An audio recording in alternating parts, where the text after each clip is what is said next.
Yes ఇది big breaking. మంత్రి పేర్ని నానిపై హత్యాయత్నం జరిగింది. అయితే ఆయన త్రుటిలో ఈ ప్రమాదం నుంచి తప్పించుకున్నారు. మచిలీపట్నంలోని ఆయన నివాసంలోనే ఈ దాడికి యత్నం జరిగిందన్నది మనకి తెలుస్తోంది. మంత్రి పేర్ని నానిపై హత్యాయత్నం, తాపీతో దాడి చేయడానికి ఒక దుండగుడు ప్రయత్నించాడైతే వెంటనే మంత్రి అనుచరులు అతన్ని పట్టుకున్నట్టుగా మనకు తెలుస్తోంది. దీంతో పేర్ని నాని ఈ ప్రమాదం నుంచి త్రుటిలో తప్పించుకున్నారు. మచిలీపట్నంలోని మంత్రి పేర్ని నాని నివాసంలోనే ఈ దాడికి ప్రయత్నం జరిగింది. This is really big breaking.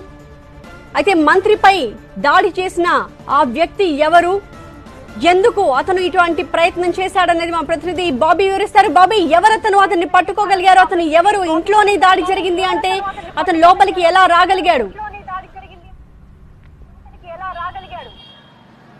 అయితే ఈ దాడి చేయడానికి గల కారణం ఏంటనేది అయితే పోలీసులు అదుపులో తీసుకొని దర్యాప్తు చేస్తున్నారు. ఇంకా అతను ఎవరు అనేది ఇంకా ఆచూకీ అయితే లభ్యం కాలేదు. కొద్దిసేపటి క్రితమే మంత్రి పేర్ని నాని తన తల్లి ఇటీవల చనిపోవడం, ఈరోజు సంబంధించినటువంటి కార్యక్రమాలన్నీ ఉండటంతో ఇంటి వద్ద నుంచి మార్కెట్ యార్డ్కి వెళ్తున్న క్రమంలో ఒక గుర్తు తెలియని వ్యక్తి మంత్రి పేర్ని నాని మీద తాపీతో దాడి చేయడం జరిగింది. చొక్కా మొత్తం కూడా చిరిగిపోయింది.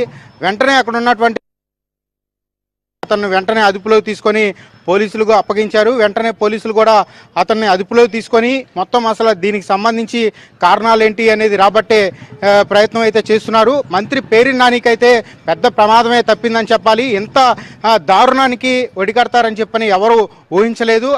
ఒక్కసారిగా సడన్గా జనాల మధ్యలోకి ఒక్కసారిగా గుర్తు తెలియని వ్యక్తి రావటం, తాపీతో దాడి చేయటం అందరినీ కూడా ఒక చర్చనీయాంశానికి గురి చేసింది. అయితే